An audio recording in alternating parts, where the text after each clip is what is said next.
Сокулук району Кайназарова көчөсү туугандар, асфальт жол, Сейил кафеден эле напротив. Ылдый көзгө киргенде нижняя зона мынакей. Буян тротуары бар, буянда асфальты бар. Так, мунун баш жагында эле кире бериш жагы 9 метр. Мен толук түшүндүрмө берейин.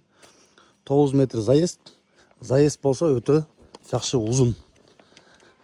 Азыр дрон менен да кадрларын түшүндүрүп берем.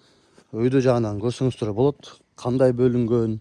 Бул жердин документи кызыл китеп. Кызыл китеби даяр полностью. Анан мунун дагы плюстары дагы бар. Плюстарын да сиздерге азыр толук айтып берейин. Могул жерден мынакей бул участок кетет. Могул жери в длину 30 метр экен. Главный входтон келгенде маяка чейин 30 метр.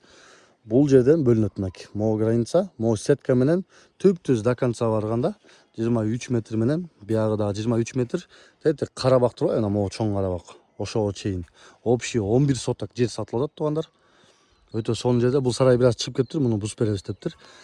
Баасын 70 000 доллар койду, 11 соток. Каалоочулар мал багам десеңиздер дагы бир вариант бар экен жакшы. Монун аркасында дагы 7 соток жер бар экен. Буну дагы кийин ошо сарай салат элем десеңиздер, сразу документациясы менен дополнительно сатып алсаңыздар болот. А так ушул жер 11 соток 70 000 доллар сатылат туугандар.